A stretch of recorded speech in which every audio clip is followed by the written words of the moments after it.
Good morning from Florida. This is Amanda Lynn with Speaking English Today. And today we are going to do a business English conversation, and we're going to begin by talking about money. So these questions are available for free on businessenglishresources.com. So I will be going through and explaining what these business English idioms mean, and I will also be answering the questions. So for further practice, you can also practice answering these questions as well. So to begin, let me pull this up. Okay, so this is where I'm at, the businessenglishresources.com, and the idiom conversation questions for money. So the first one is ripped off. And the question is, tell us a time you got ripped off. What happened? Did you try to get your money back? And what was the end result? So, ripped off, this is an idiom that means that someone tricked you into paying for something, but it was no good. You know, you lost your money on this. Like you could have, maybe you bought a TV and it didn't work, or you bought a movie and it was scratched, or, and someone usually purposely tried to trick you to buy this. So you could say, I got ripped off, or this person was a ripoff, or this was a ripoff. So to answer this question, I almost got ripped off once. This was when I was a lot younger. I went and got this free magazine that they were giving away online, and it was about gardening. So I thought it would be really cool. But then I started getting letters in the mail saying that I had to pay for this magazine, even though they said it was free. They continued to send me more magazines, and they said that I had to pay for these magazines, and if I don't pay, they would attack my credit. And I was really young at the time. I was very upset about this. So I've also heard a lot of my students having this problem with magazines. So be careful about free magazines, because it's usually a ripoff. They'll say that it's free at first, but it ends up not being free. So be very careful about that. Usually free magazines are a ripoff. Okay, so, no, not that one. Showing you my notes, not. Okay.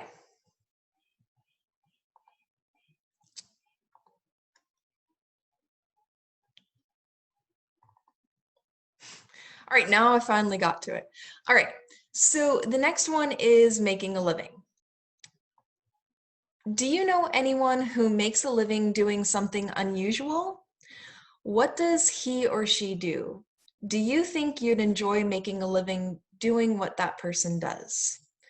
So the idiom making a living means making money from your job in order to survive. Like in order to have a house to live in and food and everything that you need, you make money or you make a living doing your job. So, do I know someone who makes a living doing something unusual? That's an interesting question. Off of the top of my head, I can't really think of anyone that makes a living doing something unusual, but I do know people that make a living working for the government, and what they do is they manage parks like forests, and live they make a living by helping the forest, taking care of the visitors that go to the park, educating people on the importance of the environment, and taking care of the animals and plants there. So I thought that was a really awesome way to make a living. And I would love to have a job where I'm out in the forest and outdoors and helping the environment. And then sometimes I'm in a cool air conditioned office reporting and researching what I did and what else there is to do, and providing like education for the public about the environment and why it's so important. That would be awesome. I would love to make a living doing that. So yeah, definitely. Next one. Okay. Make ends meet. Do you think it's harder to make ends meet now than it was 25 years ago? Why or why not? Okay, so make ends meet is make enough money to have your basic needs. Like, if you are not making ends meet, then that means you're not making enough money to have the electricity on and the water running, and maybe you don't have enough money for your house. So in order to make ends meet, you have to make enough money to survive. Basically, that's what it means. So the question is, do you think it's harder to make ends meet now than it was 25 years ago? Uh, that's a tough question, because I was really young 25 years ago. Uh, I'm 32 now. So I would say, from what my family says, it seems to me like it was easier to make ends meet back then. The reason I say that is because where I live, it has become very expensive. This isn't true for all of the US, but here in Florida, it's a very touristy place and it's very close to the beach. So the cost of living here is very expensive. So, and it's become way more expensive than it was because a lot of people are moving here. So in my area, I would say it is harder to make ends meet. Um, like rent was so much cheaper for my parents than it is for today, now that I'm an adult and renting. So yeah, I'd say it's harder to make ends meet today.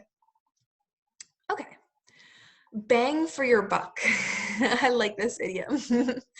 Okay, so bang for your buck basically means value for your money. A buck is like a $1, a buck, and like $1 US. So value for your money, bang for your buck is what it means. What brand of smartphone do you think gives you the most bang for your buck, and why? Well, I think it really depends on what you need out of a smartphone. So I, before, I really didn't need much before I started vlogging and making like a travel channel.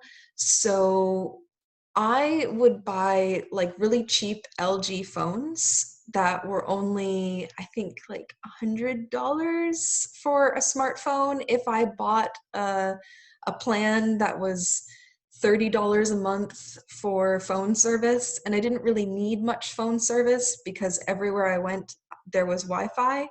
So the limited plan of, the small $30 plan was more than enough for me. So the cheap LG phone gave me everything I wanted. It was a smartphone. It could do everything that a smartphone could do.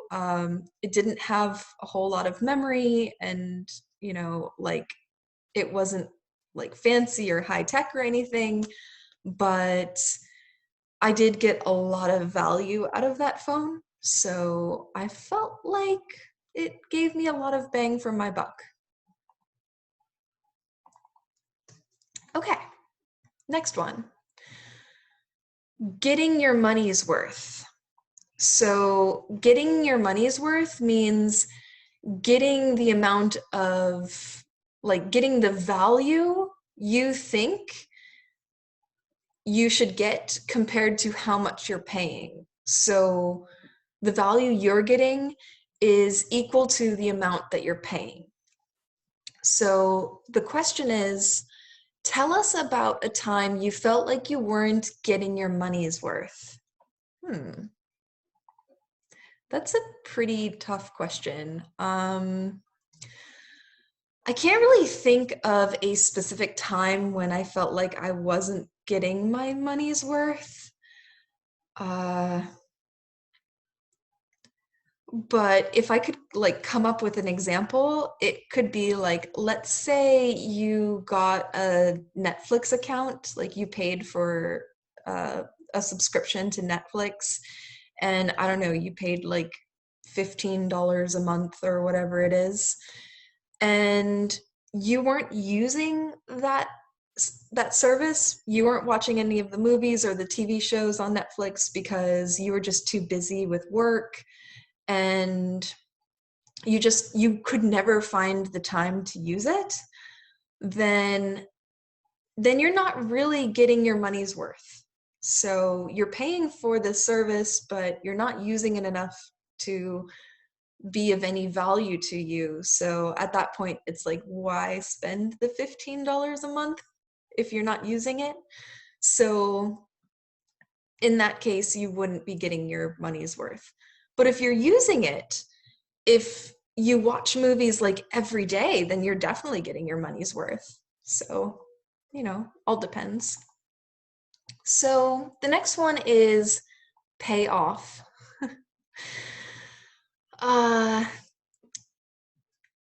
Do people often pay off government officials in your country? Do these officials ever get punished for their actions? Okay, so in this case, there are many different meanings for the phrase pay off, but in this case, it's like giving a bribe, like giving money illegally to a government official. And I've definitely seen this in other countries before, but to answer this question, do people often pay government officials in my country? I would say definitely not, as far as I know.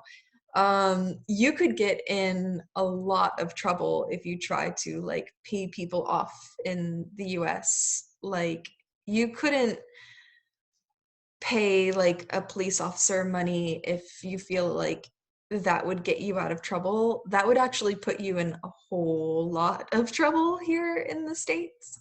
So yeah. No, you can't pay off government officials here, I don't think. All right, so that was the idioms on money.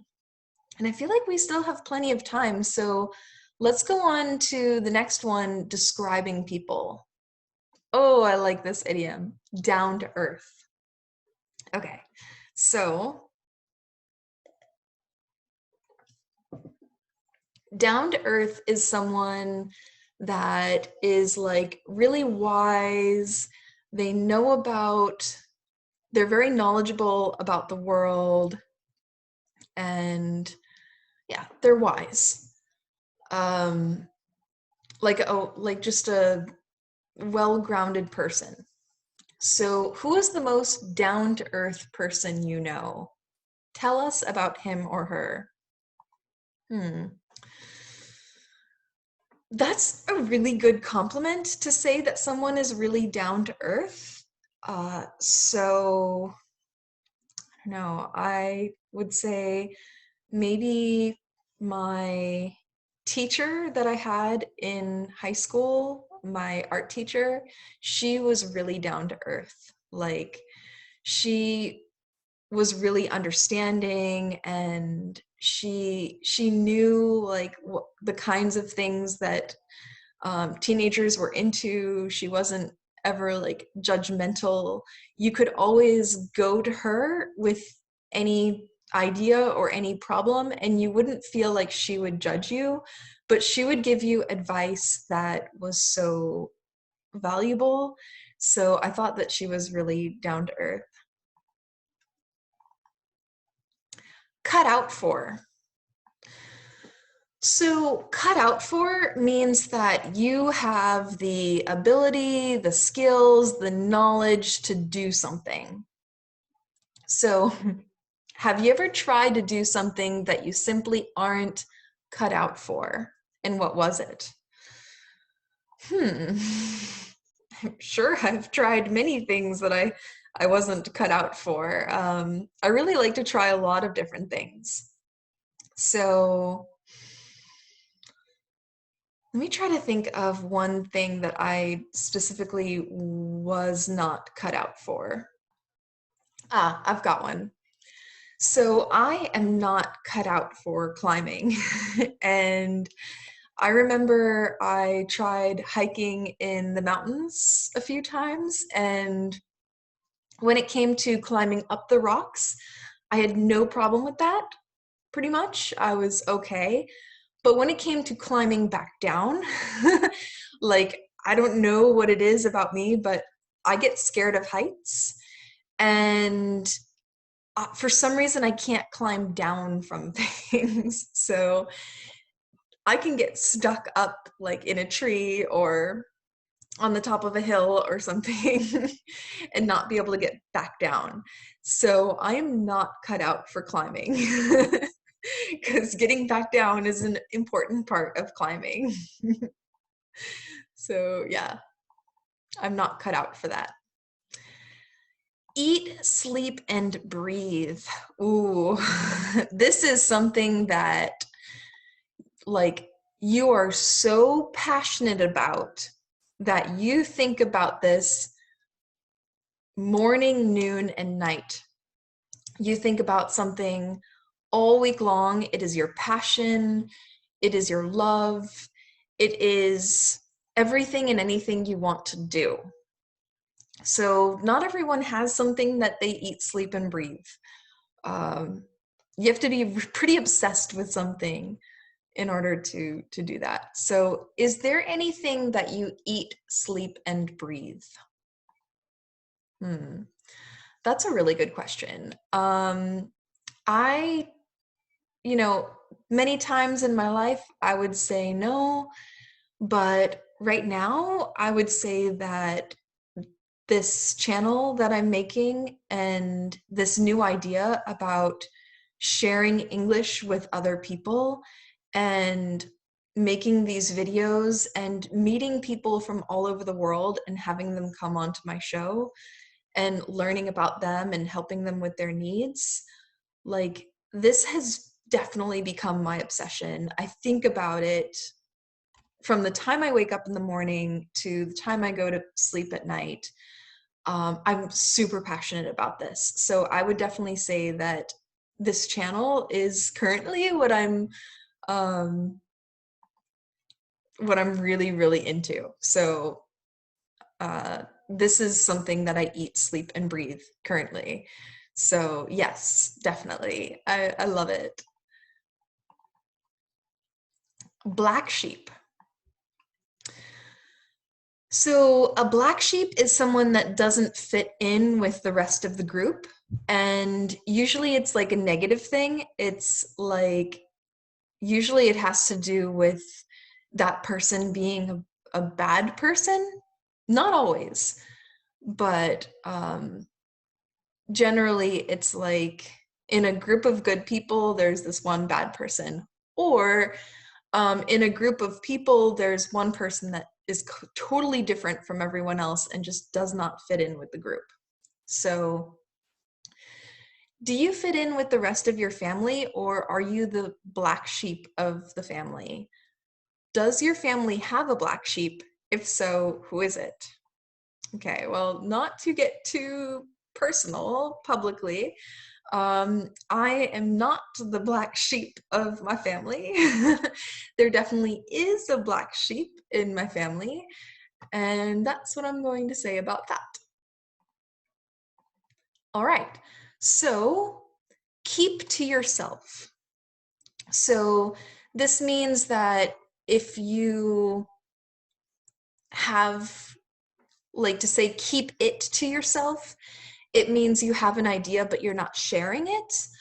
Or keep to yourself means to not socialize with other people. Like you're quiet and you don't talk to others. So are you outgoing and sociable, or do you tend to keep to yourself? Have you always been this way? Okay. I am super outgoing and sociable. I definitely don't keep to myself. I do like having a lot of time to be by myself. Oh, I'm getting a call. Hold on. Sorry about that. I totally forgot to mute that. But extra points to anyone who can tell me what that music came from my ringtone. So, getting back to keeping to yourself, I do not keep to myself. Sometimes I do enjoy my alone time and reading a book and being by myself. I definitely feel like I need some of that in my week, but I also, and even more than that, I definitely need to socialize. Like, I couldn't have a job where I'm not socializing with people, because I love to hang out with people and talk to people. So I'm very outgoing. Um, I really like to kind of be the center of attention, but not really in a party setting. Like if it's it's funny because like in a more formal or business setting, I love to be the center of attention, but in like a casual party, I I'm more the type of person to like take one person aside and have a conversation with them than to join in on a conversation with like a whole bunch of people, like 5 people or more. So, yeah. That's me. Um, a chip on his or her shoulder. Ooh. So this idiom means that someone is just kind of upset about something, they're moody, they're pissed off about something, and you don't always know why. They're just upset. So, do you know anyone who has a chip on his or her shoulder? And tell us about this person. Well, no. Luckily, I have definitely known these people, but I really try to keep my whole entire life drama free. And I don't like to be around people that seem like they have a chip on their shoulder. So I've been very, very lucky, knock on wood, to not really know anyone that has a chip on their shoulder, like anyone that's moody or upset. Um, yeah. And I mostly keep out of the gossip and the drama and the problems. So it's really rare that anyone ever is upset with me about something. So yeah, don't know anyone. Next, is your neighborhood more blue collar or white collar? Is it a mix of both? Okay, so this is really interesting.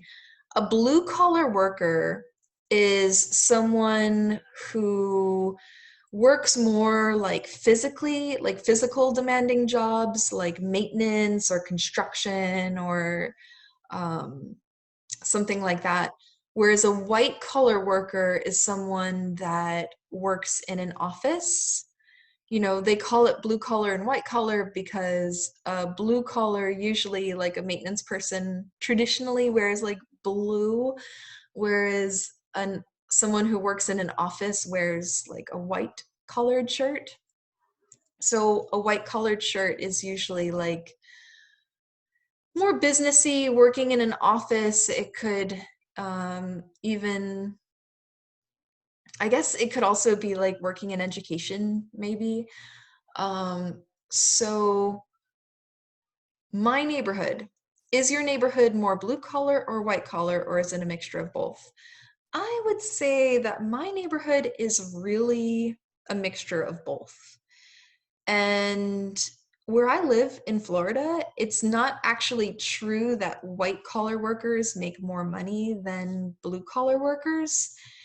Generally, that's the idea around the world, that white collar workers make more money. And I guess that could be true in the bigger cities like Miami, or Daytona, in here in Florida. But where I live, like, blue collar workers like electricians and plumbers, like any kind of skilled labor, usually they make a lot more money in this area because there's such a need for them.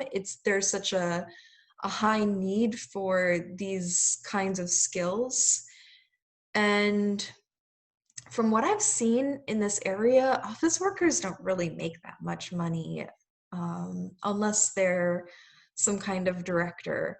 So that's interesting, just talking about like the economics of my area. But where uh, I live in a residential area, and it seems like a mixture of both, but from what I see, it seems to be more blue collar. And some of my neighbors, I'm not even sure where they would fit in between those two. So, um, but then again, like nurses here make pretty good money, and like doctors. So, yeah, it depends. All right. Well, that was on describing people, and the one before was on money. So, how about you practice these questions on your own? And you can even post your answers to these conversation questions down below in the chat, and we can try to start a conversation based on this. So, again, my name is Amanda Lynn, and this is Speaking English Today, and this is a business English conversation lesson on money and describing people. Have a good day, you guys. Bye.